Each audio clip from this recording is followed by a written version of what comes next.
All right, you guys asked for it. You overwhelmingly said that some of these videos I have started and decided to scrap were things that you actually wanted to see. So that's what we're doing today. Let's get started.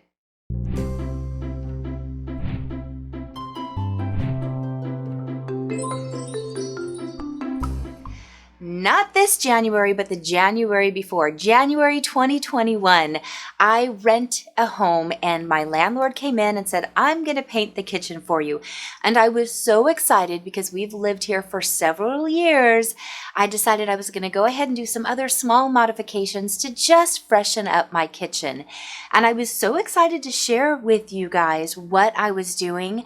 But when it was done, I wasn't very happy, and I didn't want to post something and say anything negative about a product I used. But you guys have said you want to see the videos, whether they're good, bad, ugly, because you can always learn something from them. So I'm going to share my kitchen redo for my rental, show you what I loved, some of the things I wasn't so happy with, and the products that I used, but I don't necessarily think the products were at fault. I think it was the way my kitchen was designed and the flaws that are already in the kitchen, but I'll let you decide. I also want to talk about what's back here. These are going to be the next few videos, but I'm going to make all of these things first and show you what it looks like finished in my coffee bar. So all of these things that are from the Dollar Tree, thrift stores, and just things that you would otherwise be throwing away are going to become antique dupes. And I'm really excited about what these are. They're in my head right now, so I still have to actually make them work, but I'll be sharing all of those steps with you. So make sure you are subscribed so that when these post, you can see. So let's take a trip back to January 2021. We remember the pandemic was still happening, so we were home. This is what my little rental kitchen looked like when I first moved in. It already had a pretty ugly floor, and no matter what we did, we could not fix this grout. It was stained and nasty. Another thing I was not happy with was it was all white, and the cabinets were damaged. There were pieces that had been broken off, and the front facing had been stripped away, and they just kept painting over it. So one of the first things that I did was a little backsplash redo, and I did these with vinyl flooring planks, and you can watch that video. I'll have it linked in the description below, but that really helped to freshen up the look of my kitchen. Another thing I did that many of you are familiar with is I added a coffee bar, and I have a video on that as well. It was an inspiration that I got from the Daily DIYer, but these two things helped, but still didn't leave my kitchen looking exactly the way I wanted. So when my landlord offered to paint, I was super excited about that, and I decided to try and fix some of the flaws that had just been painted over many, many times. So forgive the motion here, but I was trying to show how with just taking a little putty knife and some spackle that I got at the Dollar Tree, I was able to fill in a lot of the previous damage that had been painted over. Now this was all filmed early 2021 before I got my video camera, which is what I'm filming on right now. So back in those days, as I was filming something I was doing, I would film with one hand and then work with the other. You can see this movement, not great for watching video. So I'm going to show the smallest snippet, but please, if you are about to paint, look up on YouTube, find a tutorial video using your putty knife to scrape off anything that is not flush with the wall, and then using a spackle or putty to fill in holes and scratches is really going to elevate the look of your painted wall when you're all done. You'll be so glad you did, and it just takes a little bit of time. It's not a hard skill to learn, and it makes a huge difference. Now, an area I really wanted to focus on was this drawer face. The plywood that was around the drawer had been peeled back and damaged many times, so I applied a lot of spackle. I kept going over and sanding and then filling in so that I got a smoother surface, and this made a huge difference around the drawer. Sadly, I cannot fix the broken drawer face. There was no way for me to shape putty, but this made a big difference on the overall look of my kitchen. Another thing I did was take off all of the drawer pulls and spray paint them black. Now, drawer handles are not a very expensive thing. It would be really easy for me to just go buy new hardware. But there were 15 handles, and even if they were only $2 a piece, that's $30 that I could have done something else with. I already had the black spray paint, so by spray painting the existing hardware, I was able to completely transform the look, save that money, and I can always spray paint it back to the original white or silver when I move out, making this a really easy rental-friendly hack. This simple change also got me one step closer to a more farmhouse look, which was what I was going for. My next focus was going to be this floor. The tile always looks dirty. It's this marbled technique, and like I said, the grout was horrible. So I decided to invest in these floor pops.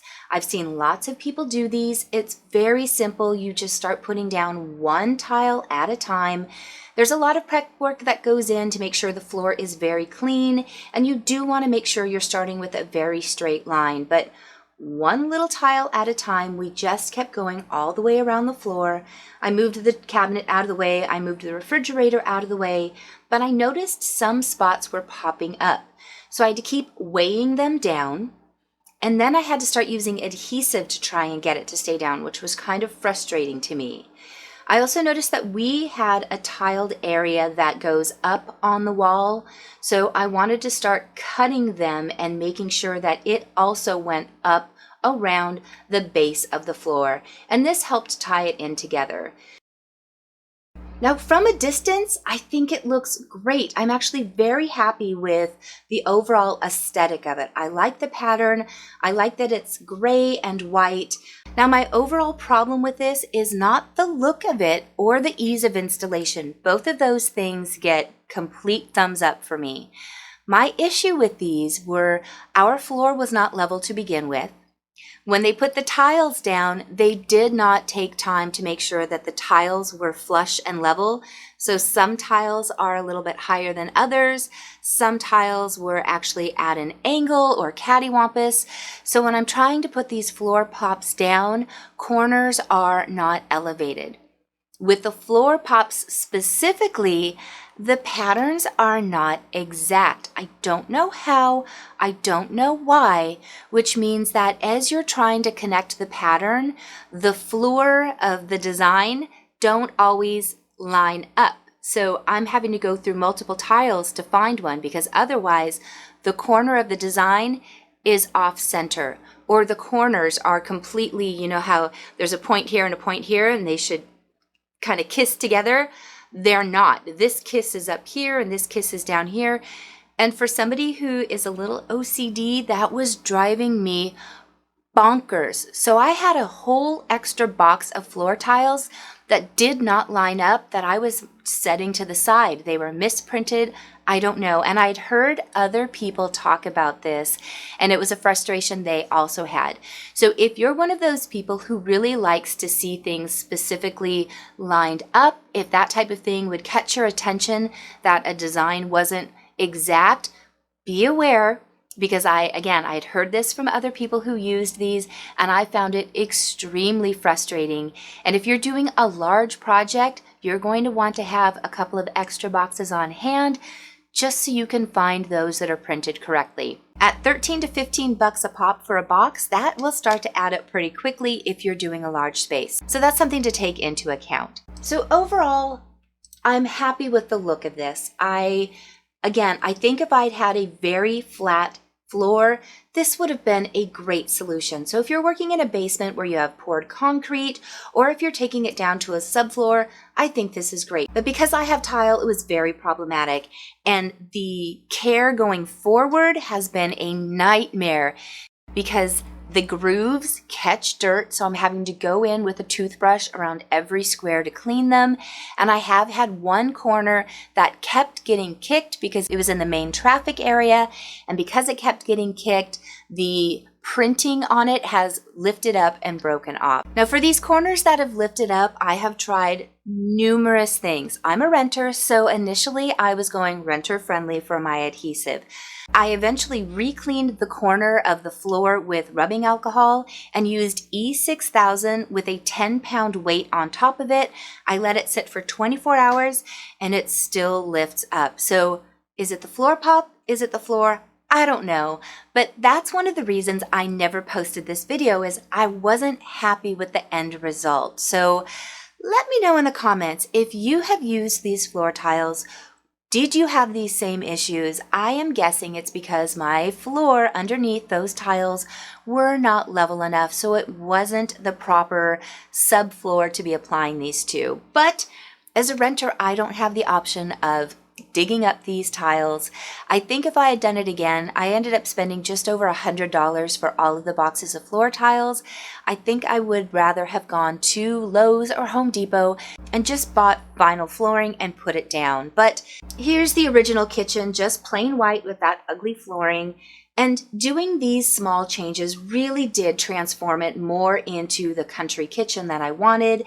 And the total cost for the flooring, the backsplashes, and painting the handles was under $120. And they are all things that I can back up and take away when I go to move out. So here's what the floor looks like right now. So it's been down for almost 2 years. And other than the annoyance of having to take a toothbrush around every single floor tile to clean, and that one spot that's broken, it still is a huge improvement, in my opinion, over that original floor tile. But let me know what you think. And if these older videos don't bother you, again, I have many that have been sitting here in the queue that I just didn't feel 100% about. But if you got any information out of this or you enjoyed it, let me know in the comments below. I'll start bringing these others that I had in the archives out. Thank you so much for watching, and thank you to my patrons who allow me to make these videos, but I still couldn't make them if it weren't for you stopping by, saying hello, clicking that like button, and just watching week to week. So thank you so much. I will see you guys next week. Bye. Are we recording? We're recording! Hello, okay. Didn't even know we were recording.